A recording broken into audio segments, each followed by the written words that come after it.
Bonjour à tous, c'est Dina Al-Khateb. Aujourd'hui, je suis là pour partager avec vous mon expérience avec le cancer du sein. Tout a commencé en octobre 2021 lorsque j'étais en train de me doucher et j'ai découvert que mon sein droit était beaucoup plus gonflé que celui de gauche. Je me suis dit peut-être que c'est les hormones. Puis par la suite, en novembre, décembre 2021, puis janvier, février 2022, j'avais des picotements qui étaient assez douloureux, donc je me suis dit encore une fois, peut-être que c'est les hormones. Puis en mars 2022, j'étais en train de préparer pour voyager et là, je portais un sous-vêtement blanc.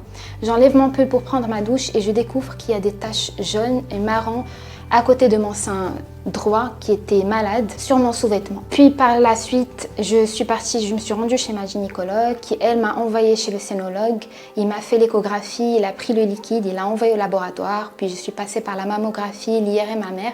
Il s'est avéré que j'avais un cancer du sein à un stade précoce. Alors je m'y attendais pas du tout, c'était quelque chose à laquelle on n'était pas préparé, surtout à mon âge. Donc par la suite, j'ai fait une chirurgie, une double mastectomie qui est l'ablation. Donc j'ai enlevé mes deux seins avec une reconstruction immédiate. C'était très dur pour moi à mon âge. Une jeune fille qui enlève ses deux seins. Par la suite tombent les résultats de l'anapathe. Et là, il y avait le mot que je ne voulais pas entendre, c'était la chimiothérapie.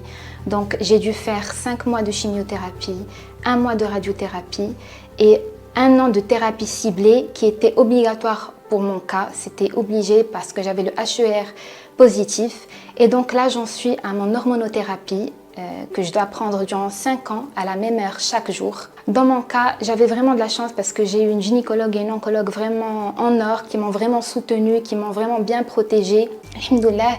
Mais voilà, toute cette expérience, c'est pour sensibiliser et surtout dire aux jeunes que le cancer du sein ne touche pas que les femmes de 40 ans et plus, mais aussi les filles de mon âge. Personnellement, j'ai eu le cancer du sein à 29 ans et ça a été très dur pour moi.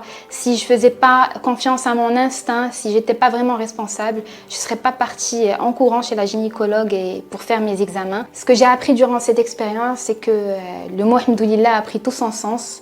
Et Alhamdoulilah pour tout. J'ai appris à être plus forte, j'ai appris à être plus courageuse. J'ai appris à être plus responsable, l'image de la vie a changé pour moi. Si j'ai un conseil à donner aux femmes, à toutes les femmes qui me voient, qui m'écoutent, allez vous faire dépister annuellement. N'attendez pas d'avoir 40 ans, 50 ans pour vous faire dépister. Si vous avez le moindre symptôme, allez-y. Et surtout, n'oubliez pas, ça n'arrive pas qu'aux autres. Vraiment, prenez vos précautions et allez vous faire dépister.